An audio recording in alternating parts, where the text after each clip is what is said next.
Hello, everyone. Welcome to our blog, the top 5 reasons for formally appointing DPO, an external DPO, actually. Just a quick introduction. My name is George Harris. I'm the CEO and Senior Data Protection Officer for Data Privacy Services. We are a data protection and information security consultancy based in the UK and Cyprus in the EU. Well, let's start with the first reason why you should formally appoint a data protection officer. Well, this is quite simple and straightforward. It's a legal requirement in many circumstances under the Data Protection Act and the EU General Data Protection Regulation. Now, you can check this out in terms of the criteria because we have a self-assessment on our website, so please feel free to do that. But the bottom line here is because it's a legal requirement, you do have to check if you meet that criteria, and if you meet that criteria, you are breaking data protection legislation if you do not appoint a data protection officer. So that's the obvious main reason.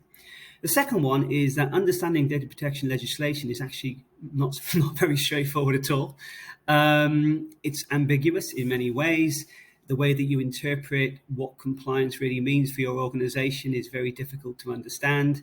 And to be honest with you, having the skills and expertise of a data protection officer, it makes that whole journey much more simpler. So what I would say here, if you don't appoint a data protection officer, you're likely to have unknown risk exposure, which could result in significant financial penalties and reputational damage to your organization. So understanding the legislation is a key reason to appoint one.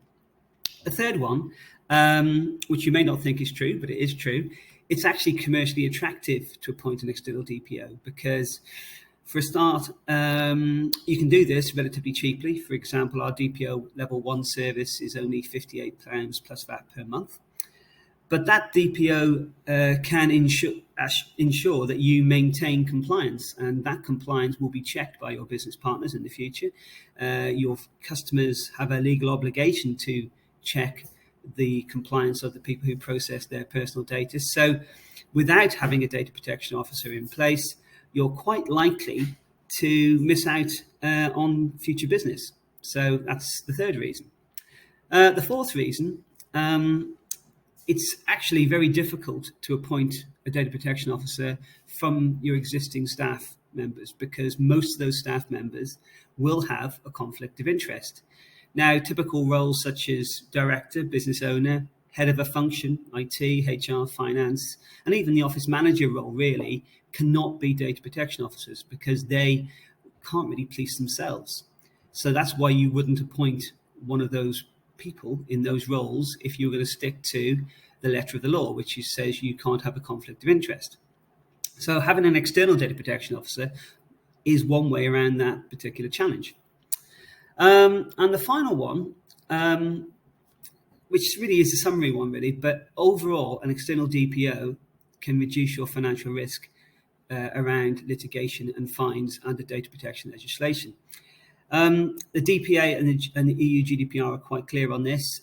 A data breach is 4% of your global turnover or the global group's turnover, or 20 million, whichever is the higher. So these are significant penalties.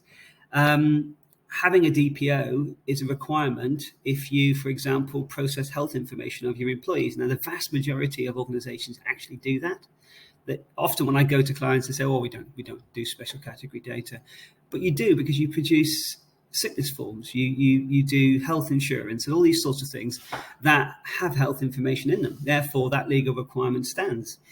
So it's really important, even with the onset of the Data Reform Bill, which may or may not remove the legal obligation in the UK to have a data protection officer, it's going to be really ambiguous because, again, most UK organisations will have to comply with the EU GDPR still, which means you still have to have a data protection officer. So the bottom line here is it's going to be an existing requirement. Employing one internally is very difficult. It's also very expensive. You're looking at £50,000 to £60,000 a year for a DPO, really. So an external appointment is the obvious choice. So please get in touch with me if you have any questions regarding this. I'm George Harris. I'm the CEO of Data Privacy Services, and I'll be more than happy to answer any queries that you may have. Thanks for listening.